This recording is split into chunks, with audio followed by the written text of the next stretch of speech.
ہندوستان جو ہے وہ اس طرف اس نہج پہ نہ لے آئیں کہ کوئی بڑی جنگ شروع ہو جائے، پاکستان اور افغانستان اس نہج پہ نہ لے آئیں کہ اس علاقے میں جو ہے جس میں کہ تیل ہے ہر طرف، مڈل ایسٹ ساتھ ہے، ایران میں آلریڈی پرابلمز ہیں، وہ اس نظر سے دیکھ رہے ہیں۔ میری نظر اور پاکستان کی، اسلام آباد کی اور ہماری فوج کی اور ہمارے فارن آفس کی اور سارے اداروں کی، میری حکومت کی، یہ ہمارا ایگزسٹینشل مسئلہ ہے۔ لہٰذا میں تو کسی امریکی بیڑے کا ویٹ نہیں کروں گا، مجھے نہیں پڑی ہوئی کہ کون کب میری مدد کرے گا، کیسے ہوگا۔ یہ چیزیں اب وقت آ گیا ہے کہ آپ اب اپنے ہاتھ میں لیں، اور دو فرنٹ پہ جو ہے وہ بڑا ضروری ہے کام کرنا۔ ایک یہ ہے کہ یہ بارڈرز پہ جو ہم کر رہے ہیں، دوسرا یہ ہے کہ یہ جو آج کل سوشل میڈیا نے دھمال ڈالی ہوئی ہے نا، جس کا عبد الطیف صاحب نے بھی ذکر کیا ہے۔ دیکھیں، مجھے یاد آ گیا، وہ ہمارے ایک لکھنے والے نے بڑا اچھا لکھا تھا کہ مجھے میرے دوستوں سے بچاؤ، دشمنوں سے میں خود نمٹ لوں گا۔ مسئلہ یہ ہے کہ جو آپ کے اندر لوگ ہیں، جو آپ کے اندر لوگ ہیں جو کہتے ہیں کہ جی ہم پاکستانی ہیں یا ہم پاکستان کے ساتھ ہیں، وہ جو سوشل میڈیا پہ دھمال ڈالی ہوئی ہے انہوں نے، اس کا کوئی علاج کرنا پڑے گا، جو میرا نہیں خیال کہ اس وقت ہماری حکومت کے پاس نظر آ رہا ہے۔ کیونکہ جو نظر آنے والا دشمن ہے اس سے تو آپ لڑ سکتے ہیں، چاہے کائنیٹک ہو کے لڑیں، چاہے اس کو آپ کسی بھی ملٹری آپریشن کے ذریعے کوئی بھی اسٹریٹجی بنا کے کوئی بھی ٹیکٹیکل لیول پہ کچھ بھی کر سکتے ہیں۔ لیکن وہ جو سہولت کار ہیں، وہ سہولت کار جو واقعتاً سہولت کاری کرتے ہیں اور جگہیں بتاتے ہیں اور سافٹ جو ٹارگٹس ہیں ان کی نشاندہی کرتے ہیں، دہشت گردوں کے ساتھ مل کے وہ کرتے ہیں اور چھپے رہتے ہیں، میرے خیال میں وہ زیادہ خوفناک اور خطرناک ہے۔ اس لیول پہ کرنا پڑے گا، اور اس میں پھر سوشل میڈیا کا تو سب کو پتہ ہی ہے۔ اور صرف یہ ہے کہ لا بنانے سے، قانون بنانے سے کہ یہ جی یہ پتہ نہیں پیمرا ہے اور یہ پتہ نہیں نیکٹا ہے اور پیکٹا ہے اور پتہ نہیں کیا کیا آپ قانون بنا لیں گے، قانون بنانے سے نہیں ہوگا۔ اس کو کوئی سیریس سی ایفرٹ کرنی پڑے گی کہ سوشل میڈیا پہ یہ جو ایک طرح کی کھچڑی پک رہی ہے جو کہ نقصان دہ ہے، کیونکہ ایک عام آدمی جو ہے اس کے پاس سیل فون ہے، وہ دیکھتا ہے، وہ پڑھتا ہے اور اس پہ اثر ہوتا ہے اس کا۔ آپ لاکھ یعنی پریس ریلیزز نکالتے رہیں، لیکن یہ دشمن اس ٹول کو استعمال کر کے تو وہ اپنا کام کر جاتا ہے، اور پرسیپشن ہی تو ریالٹی ہوتی ہے۔ آپ نے پرسیو کر لیا کہ یہ ایسے ہو رہا ہے تو وہ آپ کی ریالٹی بن جاتی ہے۔ لہذا میری تو خواہش ہوگی کہ اس کو دونوں فرنٹ پہ حکومت پاکستان جو ہے، ہماری جو عسکری قیادت ہے، ہماری جو انٹیلیجنس ایجنسیز ہیں، یہ سارا کام کر رہی ہیں، لیکن کہیں پہ کوئی کمی ہے نا۔ وہ کمی کیا ہے مجھے نہیں پتا، کہیں پہ کوئی کمی ہے کہ ابھی تک افغانستان سے یہ دہشت گرد آ رہے ہیں، کہیں پہ کوئی کمی ہے کہ افغانستان کی عقل ٹھکانے نہیں آ رہی، کہیں پہ کوئی کمی ہے کہ ہمارے اندر چھپے ہوئے دشمن جو ہیں وہ اپنا کام کرتے جا رہے ہیں اور ہم ان کو نہیں پکڑ سک رہے۔ لہذا میری اپنی ذاتی اسیسمنٹ میں یہ ہے کہ ہمیں تھوڑا سا ڈرائنگ بورڈ پہ جانا پڑے گا، اور اس کا تو جواب آپ نے بڑا اچھا دے دیا۔ کوئی آپ پہ فائرنگ کرتا ہے، کسی طرف سے بھی آتی ہے بلا اشتعال، اس کا تو آپ نے جواب منہ توڑ دینا ہے، لیکن وہ جو بلا اشتعال یا اشتعال والے آنے والے ہیں ان کے لیے کیا ہے، اور اس میں پھر آپ کمی کو السٹریٹ کرنا ہوگا تاکہ وہ فائنڈ آؤٹ ہو سکے۔ عابد صاحب، جس طرح انٹرنیشنل کوآپریشن کا آپ نے ذکر کیا، اگر اس آپشن کو ہم استعمال کرتے ہیں تو کون سے ممالک اس میں ہمارے لیے معاون ثابت ہو سکتے ہیں؟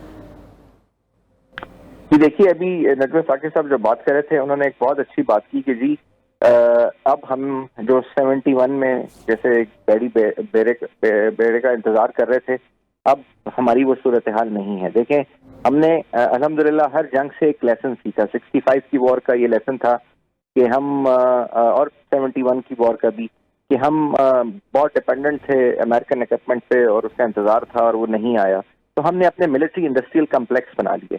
انہوں نے بہت اچھی نشاندہی کی کہ اس وار میں بھی، افغان وار لڑتے ہوئے ہمیں اب تقریباً 50 سال ہونے کو آ رہے ہیں۔ اب آپ دیکھیں کہ اگر آپ فرسٹ ورلڈ وار، سیکنڈ، اس سے بھی پیچھے چلے جائیں، اسپینش وار، 100 ایئرز وار دیکھیں تو وہ 50 سال، 30 سال جنگیں ہوتی تھیں جس میں پوری امپائرز ختم ہو جاتی تھیں یا پوری نئی امپائرز بن جاتی تھیں۔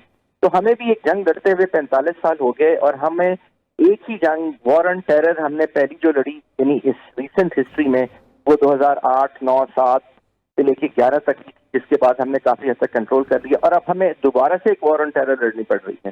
تو یہ ہمیں اب دیکھنا پڑے گا جی کہ ہم نے یہ کیونکہ سوسائٹل وار ہے, ہماری جو اندر سے سوسائٹی ہے اس کو بھی ہٹ کیا جا رہا ہے, اس کو بھی انگیج کیا جاتا ہے. میں نے جیسے پہلے اس کے ساتھ میں نے ایک اور چیز بھی کہی تھی کہ ہمیں نیریٹو کنٹرول بھی حاصل کرنا ہے.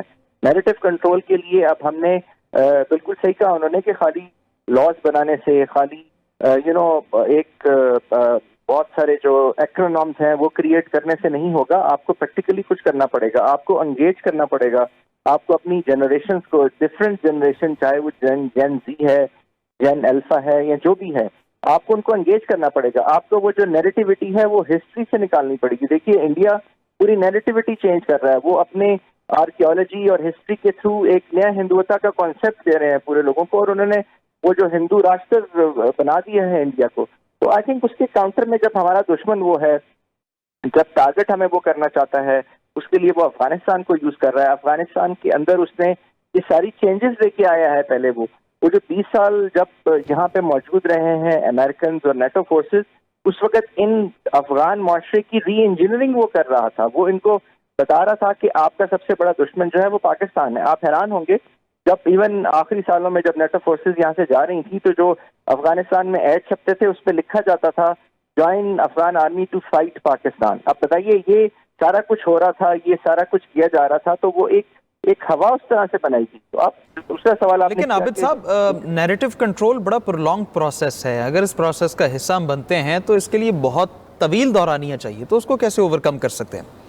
جی نیریٹو کنٹرول بہت امیڈیٹ پروسیس ہے. آپ نے صرف آئیڈینٹیفائی کرنا ہے کہ کیا چیزیں ہیں جو آپ کی سچائی ہے اس کو جھوٹ کے طور پہ بیان کر رہی ہیں, اور جو جھوٹ ہے اس کو آپ کے اوپر سچائی کے طور پہ لاگو کیا جا رہا ہے. یہ تو کسی کو بیٹھ کے آئیڈینٹیفائی کرنا پڑے گا. جی یہ تو بہت شارٹ پروسیس ہے. لانگ پروسیس تو دیکھیے نا, یہ تو میں نے جیسے آپ کو کہا نا کہ لانگ تو یہ وار ہے جو جس کے اندر یہ ساری چیزیں, یہ کوگنیٹو وار فیئر کا ٹائم ہے. لیکن پرابلم آئیڈینٹیفیکیشن تو ایک ٹائم ٹیکنگ پروسیس ہے نا عابد صاحب؟ جی بالکل ٹائم ٹیکنگ پروسیس ہے, لیکن آپ کو آئیڈینٹیفائی تو کرنا پڑے گا نا. یہ آپ کہتے کہ جی ٹائم ہے, اب آپ کے پاس آپشن کوئی نہیں ہے. اگر آپ نے ایک طرف آپ کائنیٹک وار لڑ رہے ہیں جیسے ایمبیسڈر صاحب بھی کہہ رہے تھے, تو آپ تو ریسپونڈ کریں گے. گولی آ رہی ہے وہ تو آئیڈینٹیفائی ہو رہی ہے فوراً. ٹھیک ہے, اس پروسیس میں ہمیں غلطیوں کو آئیڈینٹیفائی کرنا ہوگا. وفاقی وزیر پارلیمانی امور طارق فضل چودھری صاحب نے ہمیں جوائن کیا. طارق صاحب شکریہ آپ کے وقت کا. جس طرح ہم دیکھ رہے ہیں سیکیورٹی فورسز بہادری سے, جوانمردی سے مقابلہ کر رہی ہیں, اور افغان طالبان جو ایک بزدلانہ عمل کا شکار ہیں اور اسی پروسیس پہ وہ کنٹینیوٹی دکھا رہے ہیں, اس کارروائی کو دیکھتے ہوئے آپ کیا کہیں گے؟ اور ان کا جو طریقہ کار ہے, جس طرح سے وہ آگے بڑھ رہے ہیں اور پراکسی کے طور پر رول پلے کر رہے ہیں, تو ان کے لیے کیا پیغام ہو سکتا ہے اس میں؟ جی بہت شکریہ آپ کا, آپ نے اپنے چینل پہ مجھے گفتگو کرنے کا موقع دیا. دیکھیے گزارش یہ ہے کہ پاکستان جو ہے اس کی جو کسی بھی دوسرے ملک کے حوالے سے اور بالخصوص اپنے پڑوسی ممالک کے حوالے سے ہمیشہ جو پالیسی رہی ہے وہ عدم جارحیت کی پالیسی رہی ہے. ہم نے کبھی بھی کسی ملک کے خلاف کوئی جارحیت کا مظاہرہ نہیں کیا, لیکن افغانستان کی طرف سے مسلسل پاکستان میں دراندازی ہو رہی ہے. پاکستان میں افغانستان سے دہشت گرد